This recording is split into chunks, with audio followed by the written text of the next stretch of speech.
A job hunt slump. That's what many are experiencing after applying and getting no response. Well, joining us to share how we can stand out in the midst of an unemployment black hole is Barry Garapedian, career consultant of Mag 7 Consulting. He's also the author of Winning the Game of Life, the 7 Lessons You Never Learn in School. Glad to have you with us. Layla, it's great to be here. You know, I think this is a perfect time to discuss this. You just released your book earlier this year. I think everybody who's having difficulty looking for a job or just anyone who's in the job market needs to pick it up and read it. But, you know, I've been hearing this, that people apply to 100 different postings and they get 0 response. What's the problem? Well, first of all, you need to find out what everybody else is doing and don't do it.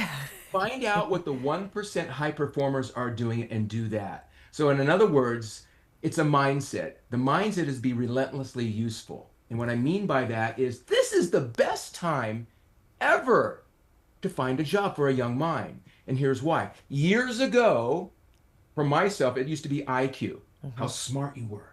Then it transitioned into EQ, emotional intelligence. Now the new superpower is AQ, adaptability. These young minds coming out of school can run circles around 50 or older on technology, coding, AI. There is so much work available. It's unbelievable. So I think this is a phenomenal time. That's really interesting that you say that, because I think a lot of people have fear that AI is taking over people's jobs. So what is that landscape looking like right now? So one, it starts with getting an internship early in the college career. Freshman, sophomore. Internships are very important. But more than that, it's a mindset. If you have this scarcity victimhood mindset, you're not going to find work. Right. It's definitely looking at it much more positively. Yeah, so adaptability, which is, I think, really interesting. You know, many people online are sharing that they're not hearing back from employers, and you say, don't do what everybody else is doing. So what should someone do to really stand out? You know, is that send them a batch of cookies or something, or, you know? No. Let me tell you, Layla, what we're doing with our clients. And this is not that hard to do.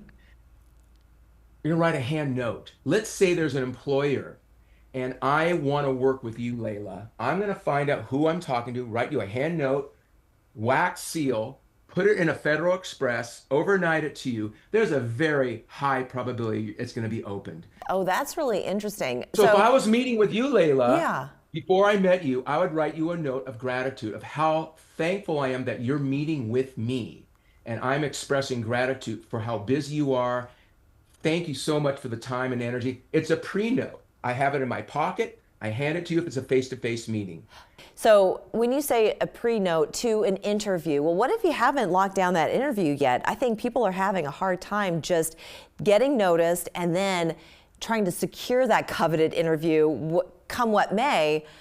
What do you suggest for people to do? Still send a pre-note, maybe, if that's a really important job? First of all, you have to lock down your resume and lock down your LinkedIn. And number one, that has to be tight. Okay, let's assume that's together. It's a numbers game, but obviously the game before that's networking. So when you're in college, you're putting a list together of who you need to meet in centers of influence. That's true. So it doesn't start when you're a senior. It starts when you're a freshman.